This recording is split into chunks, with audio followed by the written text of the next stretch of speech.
Hello and welcome. This VPAL signature event is brought to you by Harvard's Office of the Vice Provost for Advances in Learning in partnership with the Harvard Alumni Association. I'm pleased to welcome our speakers this evening, Ted Ladd, who is an instructor at Harvard's Division of Continuing Education, and Milind Tambe, who is a Gordon McKay Professor of Computer Science and Director of the Center for Research on Computation and Society here at Harvard. Tonight, these two educators will discuss how can and cannot AI accelerate social impact as they explore the vast future of where technology meets humanity.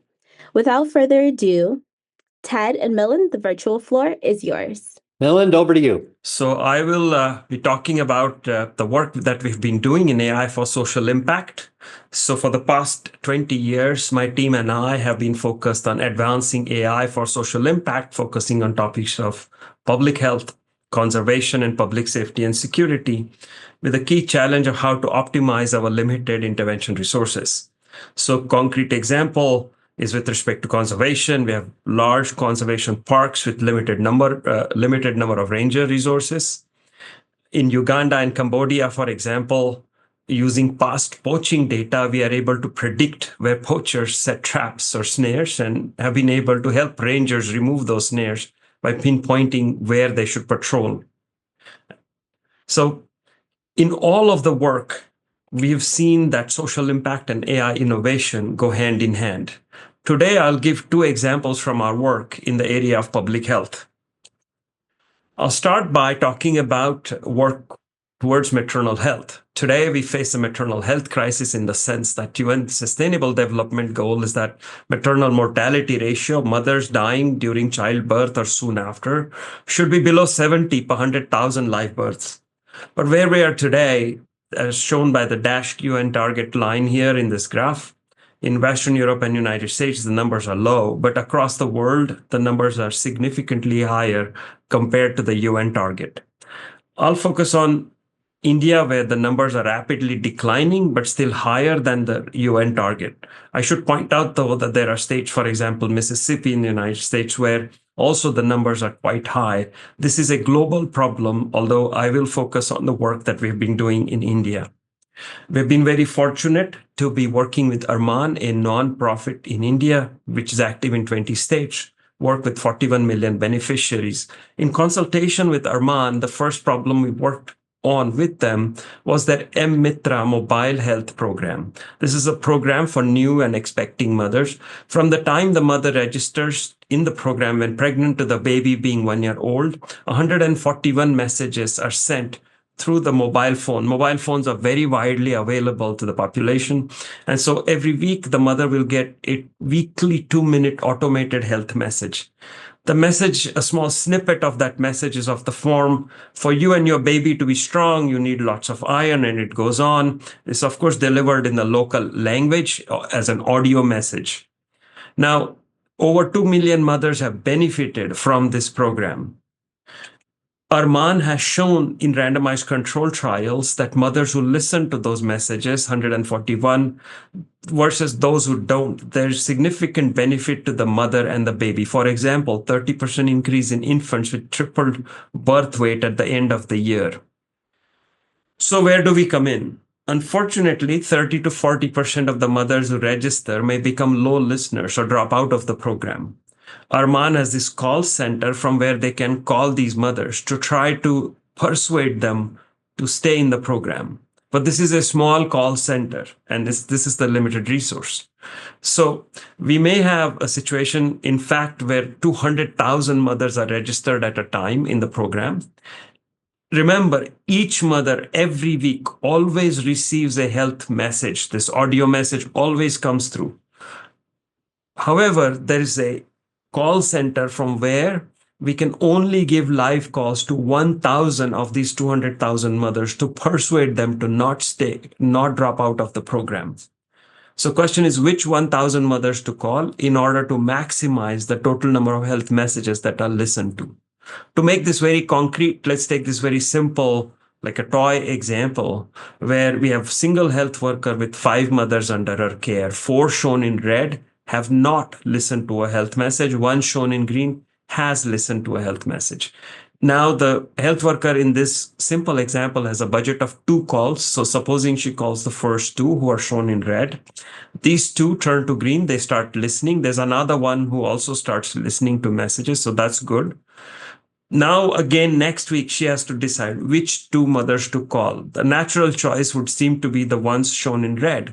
But this turns out to be a bad choice because the ones who are in red don't turn to green. And in fact, those who are in green also turn to red. The point is that there's a challenge in choosing the 1,000 beneficiaries to call. A live call may not change a beneficiary state, and beneficiaries may change state on their own. So how do you choose the 1,000 out of the 200,000? We turn to an AI model called Restless Bandits to prioritize 1,000 out of the 200,000 mothers.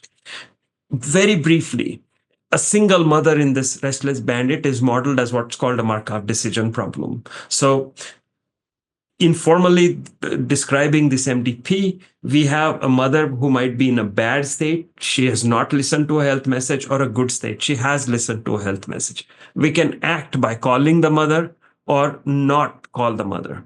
And there is a transition matrix, which is the probability with which the mother will go from a bad state to a good state when we call or don't call. For example, if we call, the probability of going from a bad state to a good state is 0.8. But when we don't call, the same probability drops down to 0.2. So we model every single one of these 200,000 mothers using this Markov decision problem, using these 2-state model. And then there's an algorithm that allows us to choose the top 1,000 based on the benefit of calling this mother. We ran a study with 23,000 beneficiaries in the field, dividing them into 3 groups of restless bandit group, round robin group, and current standard of care group. Remember, each mother every week always gets a health message. What changes is who gets a service call. There's a 225 service calls we made for 7 weeks to these mothers. And the question is, in this 225, of course, in the round robin group, we chose the first 225, then the next 225 in round robin fashion. In the restless bandit group or the RMAP group, the mothers who were called were using our AI algorithm. And then the current standard of care, no one was called because that's the current standard of care. And now we want to know how many more health messages are listened to in each of these groups compared to the current standard of care. And what we find here on the x-axis are different weeks. On the y-axis, cumulatively, how many more messages are listened to compared to the current standard of care.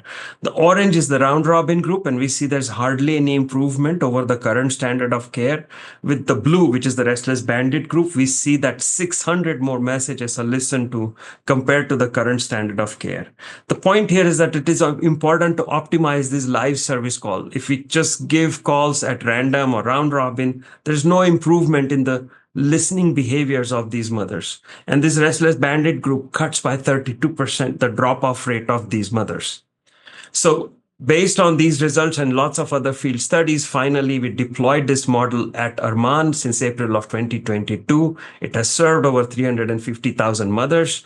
It has prevented 30% of the drop-off. For bottom 25 percentile of listeners, there's more than 130% increase in the content exposure. This has also led to health benefits, more iron tablets and calcium tablets being consumed, for example, by mothers who listen more. Dr. Hegde, who's the founder of Arman, points out that we are able to reach out to more and more women each week and gets them back into the fold and save lives because of AI. I'm going to play a small video of one of the mothers who was interviewed in this YouTube video. मी तो phone नव्हते ऐकत पहिला. त्याच्यानंतर मला त्या ताईंचा call आला. त्या घरी आल्या. मला समजावलं हा कॉल घ्यायला पाहिजे, तुझ्या पोरांसाठी चांगला आहे हा. मग तेव्हा मी कॉल घ्यायला लागले आणि ते कॉल ऐकून खूप बरं वाटतं की कोणीतरी घरचंच मला कोणीतरी समजावायला येतंय. मग जसं ते कॉल ऐकते मी तसंच मी माझ्या पोरीचं संगोपन करते. So I wanted to say we are now scaling up this approach with the help of Arman, as advisors to Arman, to the Kilkari program, which is a national mobile maternal health program in India, where 10 million mothers are registered at a time. This is an all India program. So this work is in progress. Again, we are assisting Arman in doing this work. I wanted to very briefly mention a second piece of work which is preventing HIV amongst youth experiencing homelessness in Los Angeles. The rates of HIV in this population are 10 times the rate of the normal housed population. There's 10,000 youth who suffer from this, who are sleeping on the streets in LA. And because of these numbers, homeless shelters can't reach all of these youth. And so they try to recruit peer leaders, educate them about HIV prevention, expect them to talk to their friends and their friends to talk to their friends. And in this way, information to spread in the social network. This is real face-to-face interaction. This is not happening online. And so this is a social network of these youth. Each number is a youth. Each red line here is a friendship edge between two youth. And our goal is to find influencers so as to maximize information about HIV prevention. And this is a photo from one of our work sessions where our colleague from social work is informing these youth about HIV prevention. So in the past, in computer science, there's been a lot of work on how to choose influencers given a social network ahead of time as input. Our problem was there is no social network that was given to us in advance. There is no recorded social network of all of these youth. Therefore, we sample a small fraction of the network of these youth that's doable and then choose influencers. And we did this work, built this algorithm, tested it in the field in collaboration with 3 homeless shelters in Los Angeles. And we were able to show that indeed, with our algorithm, when we choose influencers and wait for a month, then there is a reduction in HIV risk behaviors. For example, this reduction in condomless anal sex changes our algorithm. Degree centrality is the previous approach that's commonly used, which is to bring in the most popular youth. Control group is the group where there is no influencers being chosen. So this is a study with 750 youth, and we can see that our algorithm is able to spread influence and reduce this HIV risk behaviors. Even if we wait for 3 months, our approach is still superior, and having this reduction in HIV risk behavior faster is important. We also looked at other HIV risk behaviors, reduction in condomless vaginal sex, and again, our algorithm is superior in reducing this HIV risk behavior. So I'm going to stop here as having provided these 2 examples of AI for social impact in terms of public health. And I'm going to now turn this over to Ted to speak about his work. Thank you so much. Before I do, Milind, let me ask you a question or 2 from what you just presented. The broader question is, your research is spectacularly impressive, both the method and the results. How can other people who are running nonprofits connect with AI experts and researchers like you? This is a wonderful question. We need to accelerate this. We have, in the past, run programs. I'm part of Google, for example, whereby we ask nonprofits to apply to this program. We also ask faculty members, AI researchers to apply to this program. And then we run matchmaking service. So basically, each nonprofit gets to meet with 3 AI professors. Each AI professor gets to meet with 3 nonprofits virtually. And then based on commonality of interest, they write a proposal. The proposal gets selected, gets some pilot funding from Google. And next, if the pilots are successful, then a larger amount of funding. So we ran this program for 3 years, from 2020 to 2022. There are similar such programs that are run at other institutions, and we hope even at Harvard, we may be able to run such a matchmaking service. So I think for those who are interested, try to look out for such matchmaking services. And I have offered for AI researchers at different universities to also try and, reach out to nonprofits. So I guess one idea would be to, if you are a nonprofit, to try and see in your local area AI researchers who may be interested. There's a lot of hunger for this type of work in the AI world to try to connect with nonprofits. Let me ask a follow-up to that.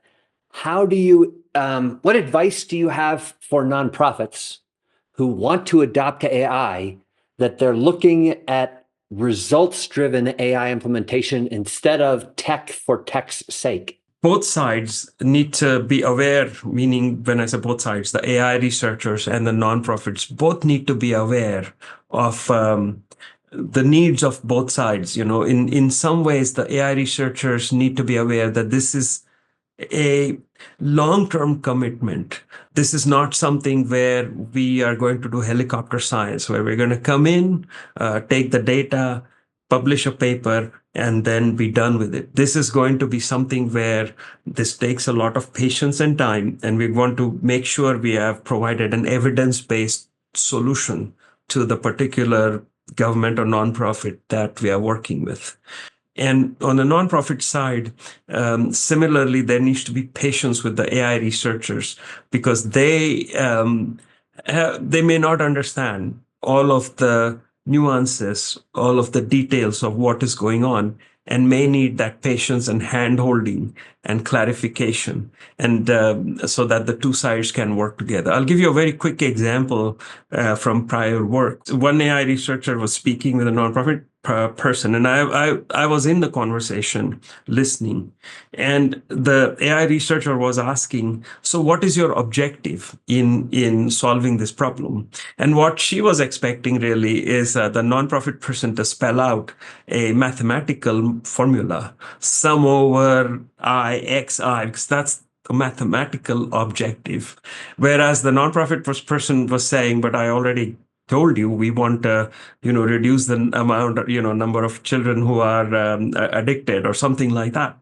And so this is a kind of thing where clearly there's miscommunication, because the word objective has such different meanings across the two sides. And so I think mainly it's a question of understanding and having this patience, and realizing that one side is trying to push research forward and has a particular terminology, and the other side really wants results on the ground. And this partnership it takes time, it takes patience from both sides. And but very interesting work can come out of such interdisciplinary partnerships. Thank you, Milind. Now let me grab the horn here. My name is Ted Ladd, and I am a teacher, I'm a professor at Hult and at Harvard. And what I want to talk about is a little bit different than Milind's talk. I want to talk about innovation writ large, primarily from the perspective of teaching and managing innovation. There are many different processes for innovation. I'm going to focus on the lean startup method, which has many more sophisticated cousins. For example, discovery-driven planning from Rita McGrath is perhaps better suited for corporate innovation, or design thinking is perhaps better suited for problems where customers don't yet know what they want. But they both share a similar foundation, and the lean startup method focuses precisely on this foundation. It has 3 different steps to it.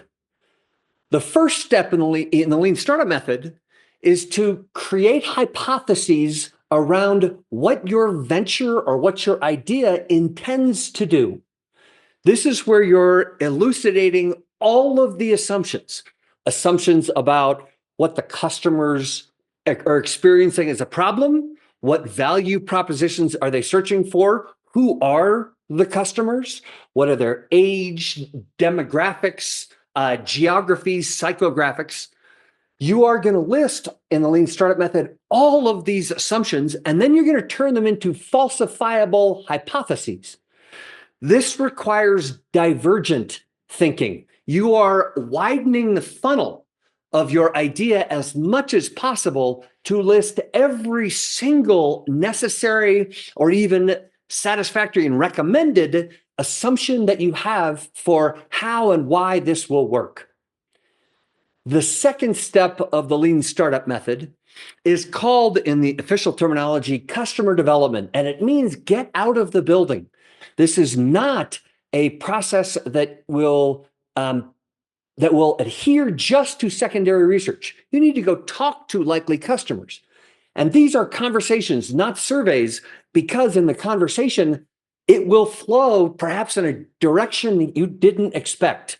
For example, you might be assuming that you're solving one problem, and the customers that you talk to might say, I don't have that problem, but I do have another problem.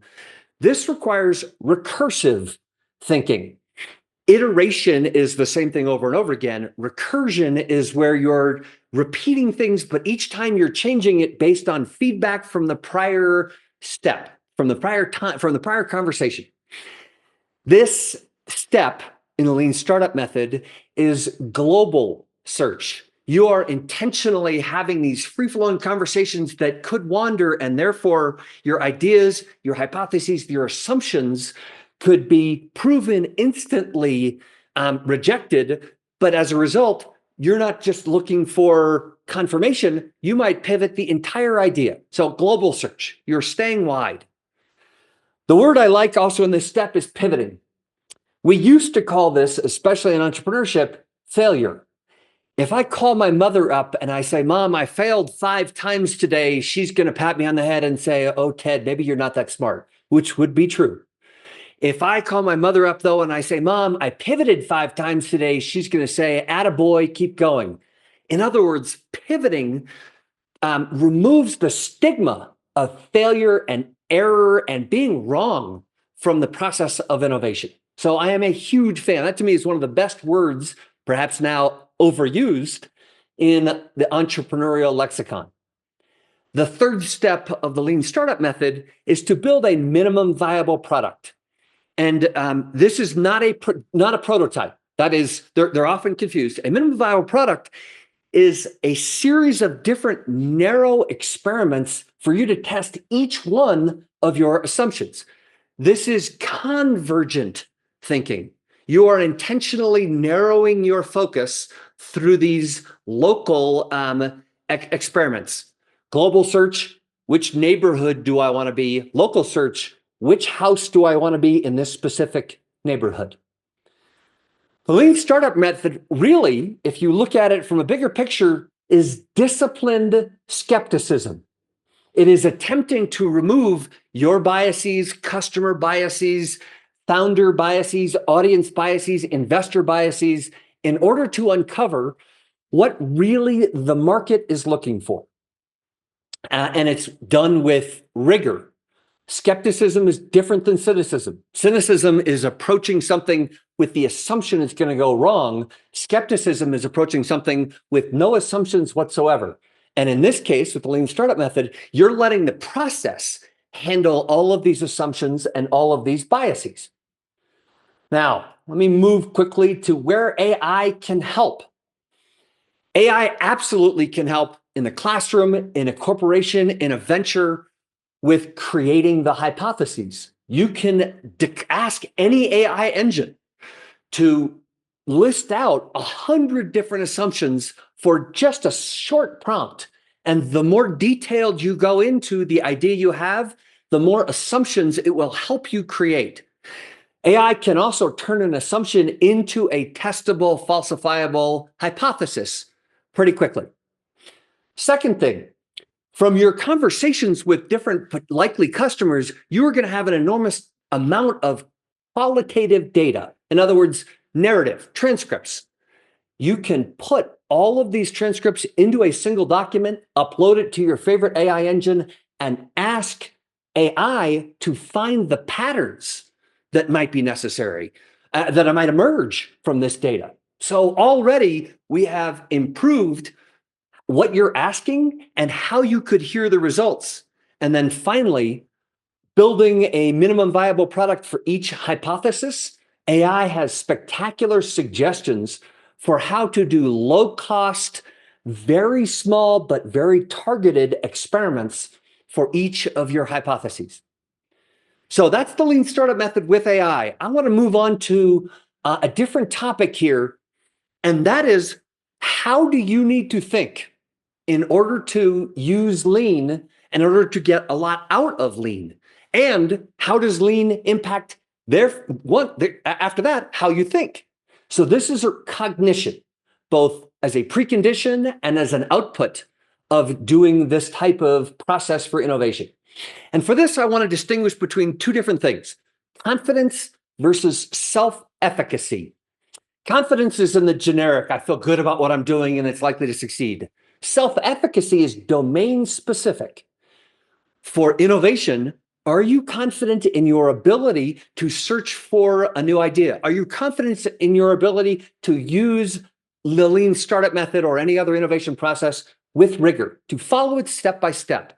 And are you confident that once you have an idea, you have the capacity to marshal resources in order to actually launch that particular idea? Self-esteem and dignity is another important distinction for cognition of lean. Self-esteem is sort of also generic. How do I feel about my self-worth and my value to other people? And this is based not only but how I feel, but also what are other people saying to me? Self-esteem can be volatile.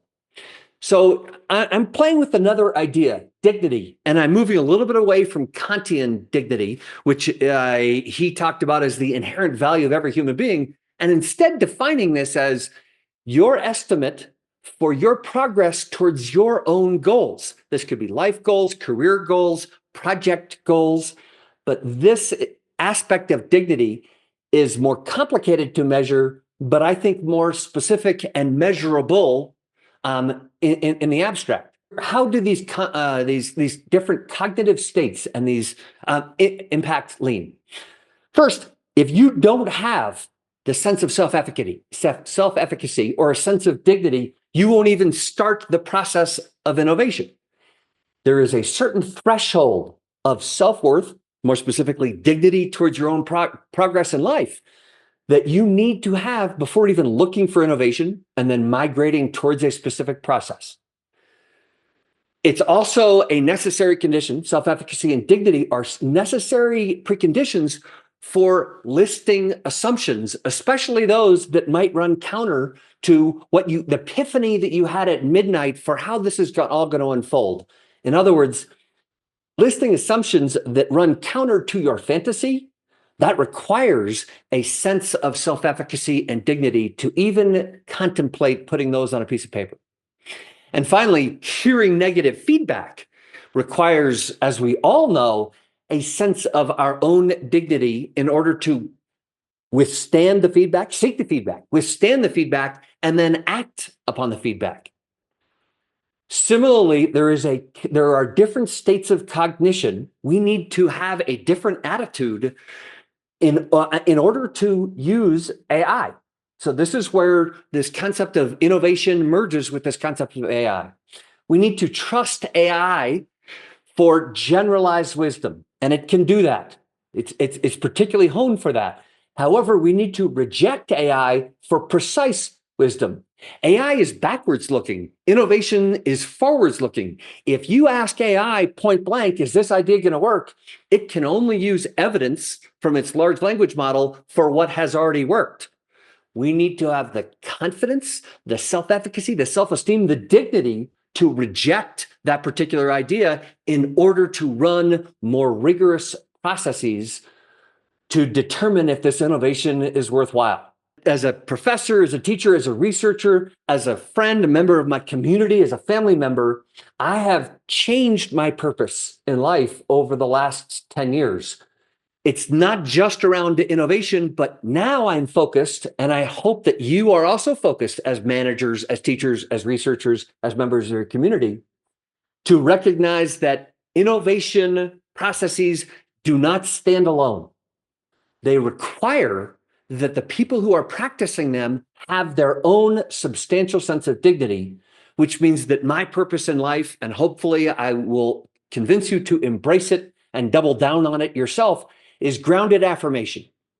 How can you engineer instances with your team, with your students, so that you can ensure that you are putting them in positions to succeed so that you can give them an attaboy in order to build their own dignity? This is not a trophy for everybody. They need to surpass your expectations. It does mean, though, that for me, it has changed how I teach. It has changed what I research.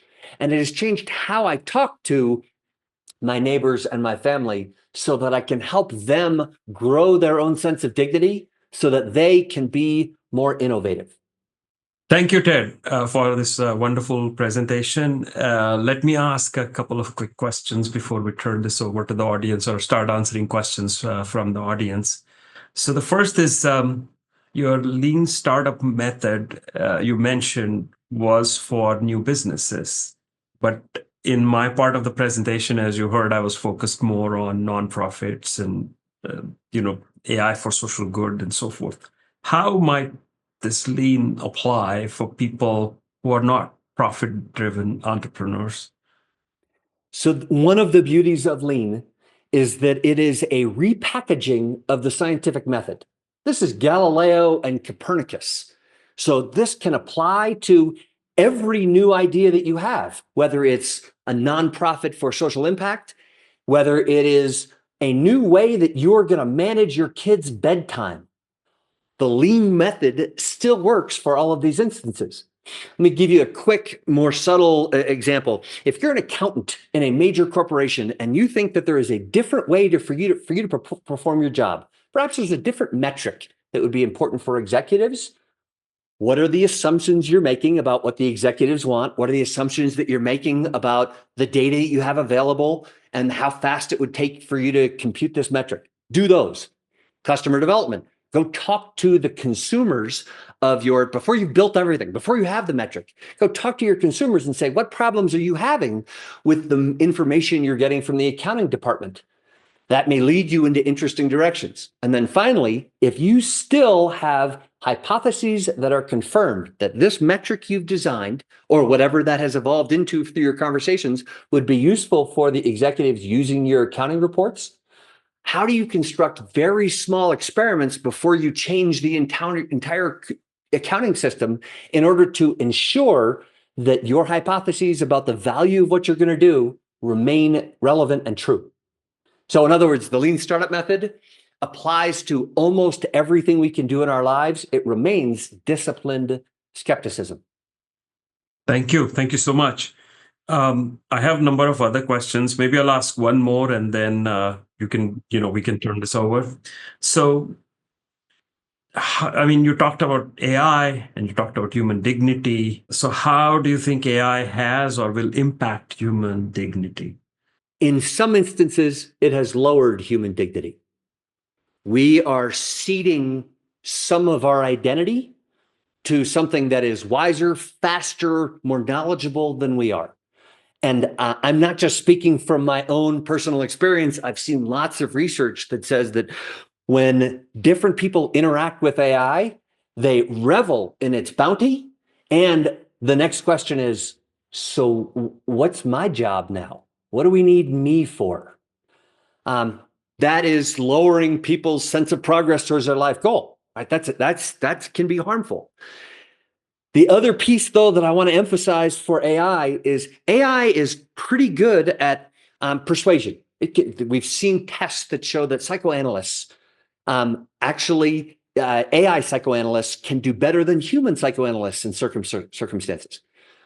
What AI cannot yet do is authentically, with a whole body, listen, empathize, reflect, and reply.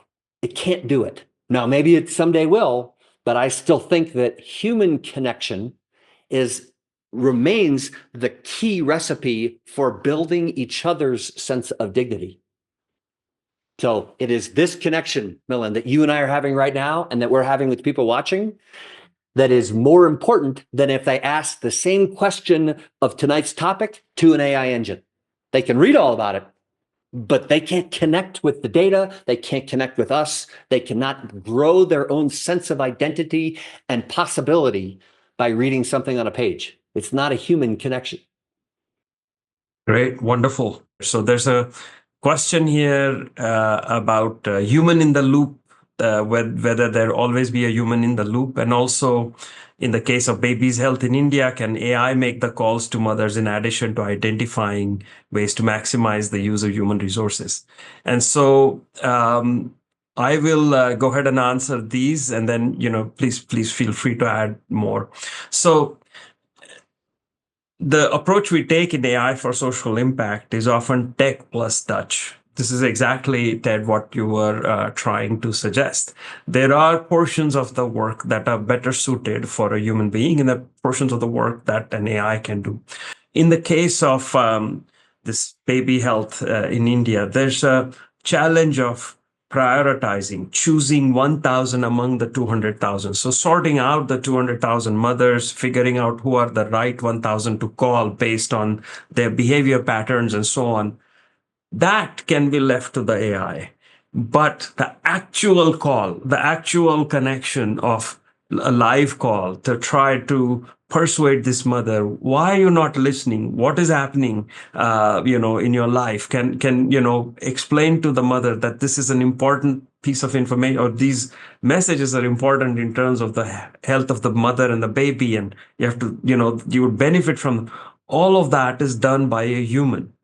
And in particular, there's a very big question here. Sometimes the mothers they're calling, these are all low income families. And so the mothers they're calling, sometimes for them, this is the only human contact that they may have. And the mothers may reveal different complicated situations. Maybe there's a domestic abuse situation that is happening, or there's some other complexity in their life that they explain to the person who's calling. And just like you said, Ted, I mean, this is not a situation where an AI bot can handle this complexity. So being able to empathize with the person and then maybe refer them to counseling or other services and so forth, that a human being can do. And that's why a human in the loop and having this tech plus touch approach becomes important. I actually wanted to ask you another question that from the Q&A that flows into this. What does it look like for human AI collaboration to achieve, for the human, a major aha moment? How can we design to create more frequent, more widespread moments of this kind? In the past, there is this idea of adjustable autonomy. So what this means is that the AI system understands its own limitation in its own autonomy and cedes control over to a human being to say, hey, I have reached the limit of my autonomy. I really cannot handle this situation. Please take control over. Sometimes this is sort of early on, this was seen as a poor person's autonomy in the sense that, you can't be fully autonomous, so might as well be adjustably autonomous. So, but it's actually a more complicated realization for an AI system that I have surpassed the expertise that I have. I really cannot handle the situation. And I should therefore give this over to a human so that there can be a better collaboration. And the human can now come in and advice. And simultaneously, of course, there's the challenge where the human advice may not necessarily be better than what the AI could think of, or they have different, one has a local perspective, one might have a global perspective, and how to merge the two. So these are things that actually are very active, important areas of work today, which is how to have this human AI collaboration and how to ensure that, the AI passes on control to a human, the human passes on control to AI at the right times. And there's that kind of mixed initiative planning and collaboration that can happen. I worry that right now, humans are ceding control to AI too quickly. That we think that its general wisdom, as I said, is so vast that it overwhelms our wisdom. And so what I have, let me give you an example. There was another question in the chat, precise examples of AI, of accepting AI and rejecting AI for general and precise wisdom. So I teach, my primary area of expertise, both professionally and pedagogically, is on multi-sided platforms. How do you build the next to Uber or Airbnb? And partway through a class, I asked the students to, once we start using AI in order to flesh out assumptions, I ask them to put in a venture idea. You're in Nairobi, Kenya, and your multi-sided platform is going to connect people who have excess truck capacity, so local transport companies, or it could be somebody with their own car, with local farmers in order to get more produce to market faster and more cheaply. Please ask AI what you need to do in this circumstance. And AI gives you a really good plan for what you design, how you launch it. And then the next question I ask students to ask AI is, please ask the AI, what is the farmer's biggest problem? It turns out transportation isn't it. It also, what are the transporters' bigger problem? It turns out that spare capacity is not their biggest problem. They have many other issues that are more important for them to improve the efficacy and profitability of their business. In other words, by asking AI the wrong question, it's leading us down a path that confirms our own biases. It doesn't know our biases. We don't know our biases, but it is absolutely reinforcing a bad idea. This is even more hilarious if you ask multiple different AI engines these same questions, because Gemini, ChatGPT, Claude all come up with different answers for what should you do for your platform business, or there are different priorities for these customers and these suppliers. So my emphasis now is that we as human beings need to be more skeptical with discipline when we use AI. And one way to do that is to set up your own lean startup method in your head for whatever query you're about to ask AI. What assumptions are you making before you even ask the question to AI? It doesn't know them. So how should you write that down and prepare to ask questions from different angles to AI in order to get not just the best answer, but still recognizing that AI is all backwards looking, and AI, for the most part, at least these large language models, are based on the popularity of an idea, not necessarily its accuracy. So this, to me, is our next big step in trying to figure out how human beings can leverage AI without getting swamped by AI. There's some connection to the lean startup method. The questions that are being asked here on the use of AI for social impact, which is in AI for social impact, we have to be problem driven, use inspired. So rather, and this is also related to the question you asked earlier about tech for tech's sake. So often there can be a situation where researchers have a hammer and they're looking, so they have a particular solution approach, and they are trying to use that solution approach as this particular algorithm or something, no matter what the problem. And instead, we need to be problem centered. We start from what exactly is it that this community, this nonprofit, this agency wants, what is their real problem, and then develop a proper AI solution. And in some cases, they have, like you're pointing out, completely different problems compared to what we think might be a problem. So we might come in there with like, oh, there's this fancy AI method, I can tell you, so that. So I've been to a country where we were trying to assist in wildlife conservation in the country.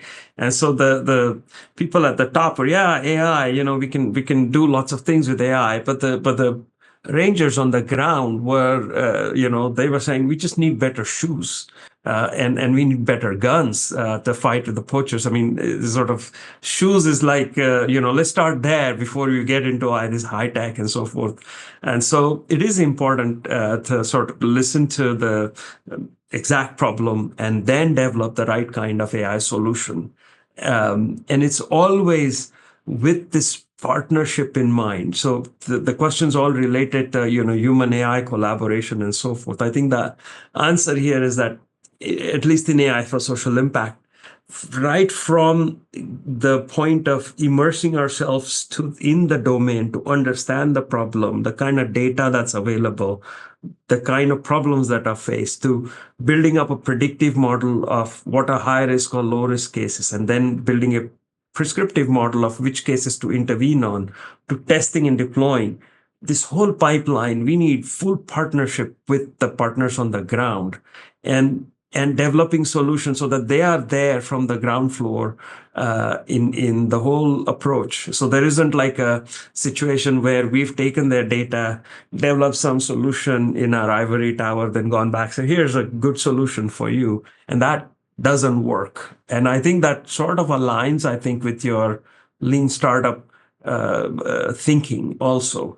There is an underlying threat that neither you nor I have touched on yet, which is, how can we ensure, both with AI and through our application of AI, that we're not increasing disparities in the world? This is super important, and it's this disparity is at many different levels here, and we have to actively, think about these.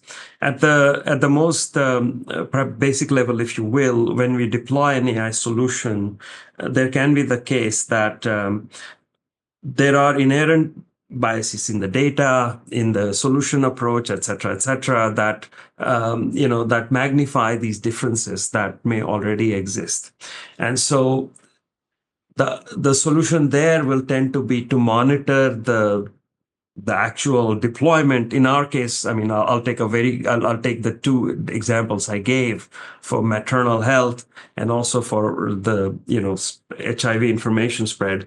So there can be different different groups, people with different amounts of income, different amounts of education, for example. In the case of maternal health, these are all low-income families, but still even within the low income, there are different strata of income. And so we want to ensure that we are fair across these different categories of mothers, so that it's not the case that all of the resources are flowing to only one group or a different group. And so we actively have monitored the solutions to see how the resources, in this case, these service calls, are going out, and ensure that they're fairly spread out across the different groups. Furthermore, there's active research to try to ensure that these resources get fairly spread out. In the case of the youth experiencing homelessness, there are, of course, gender differences, racial differences, maybe there's other kinds of differences that exist. And the underlying vehicle for how we are spreading information is the social network that these communities have. And different communities have different strengths of ties. And so if we use the same influencer algorithm across these, we may get different results. And therefore, it becomes a question of how do you ensure that, again, resources get well spread out to ensure fair. So this is at a very, very basic level of algorithmic fairness, or trying to make sure that the AI systems we build don't exaggerate the biases that come in, but try to, in fact, ensure that resources are more fairly spread out amongst this group. And this remains a very important area in AI. Researchers are very concerned about it and continue to do research. So do we, in trying to ensure that the outcomes are fair. But there are bigger, this is at the core level, which we can deal with. But as we expand our thinking, we should also think about, the kinds of disparities that may arise in terms of just computing power that is available to different groups, and what kind of AI solutions they have access to, and so on and so on. In the case of AI for social impact, I have often said that this is really a problem of low resources, low compute, low data. And we have to be very clever in terms of frugal computing and being able to deal with small amounts of data. We're supposed to be swimming in this big world of big data, but in reality, in many of these domains, actually, we have very limited data. And so we end up having to come up with techniques, like I showed with the youth experiencing homelessness. Even though we're supposed to have lots of data on social networks, in reality, there was no data available. And so we had to sample in order to ensure that we were able to come up with a good solution in this low data regime. So this whole, the fact that there is less data, less compute, there are disparities, all of these are important areas for us to do research in. And in fact, to my PhD students, sometimes I say that this is where you get your PhD. The fact that if there was enough data, if there's enough compute, if there's no disparity, maybe there's no PhD left to do. But really, it's these factors that force us to think hard and come up with innovative solutions. Can I answer that same question, Milind, in a different way? It doesn't diminish what you just said. It's a precursor to what you just said. And this is both for disadvantaged groups and for people in poverty, and it's even around disinformation or misinformation, and the fact that AI doesn't know if something's accurate or not. It just knows that it's popular. And that is that it's this, to return, and this will be my concluding statement, it's this idea of skepticism. Access to AI, to me, is not going to be the difference between AI-empowered societies and non-AI-empowered societies. It's skepticism of AI. Can you use it with critical analysis in order to have it further your goals and broaden your own assumptions and help you get out of the building to go talk to people, and therefore hopefully improve your own sense of self-worth and self-efficacy and dignity? Or are you going to be taken over by AI because you're going to throw your hands up and say, it must be right? And if it must be right, then I'm going to act according to AI. That, to me, will not lead to human progress. It will not lift people out of poverty, because most of the content for AI has been written by wealthy people. So it's, in other words, the solutions for aspects of poverty might not be in the existing large language models. It's not going to help with misinformation. So it's that skepticism that we have as a human species been honing for the last 5,000 years, that to me is more needed now than ever before to address all of both the disadvantages of AI and to harness all of the power of AI, so that we're not improving lives for people unexpectedly, and we are improving the lives for people that we do expect. In other words, to harness it and to target it. I wanted to just highlight some of the lessons that we've learned in AI for social impact very quickly before we conclude. I see lots of questions here, very fascinating questions. And I think we are running out of time. So let me just quickly highlight what I think are some of the main lessons.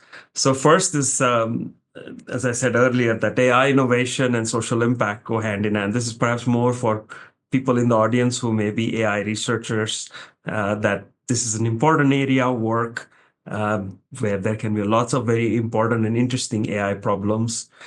This requires us to have interdisciplinary partnerships. And so again, this is more perhaps for AI researchers, that this is not something that we can do alone, but really embrace this interdisciplinary partnership.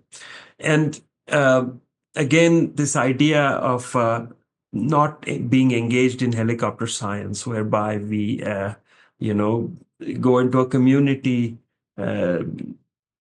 just sort of take their data, publish a paper, and be done, but really stay engaged and deliver solutions and build these partnerships for the long run. And so these are some of the lessons that we have learned. And I'm hoping that more and more AI researchers get into this area and really help us in really helping nonprofits, helping generally marginalized communities, and in general assist,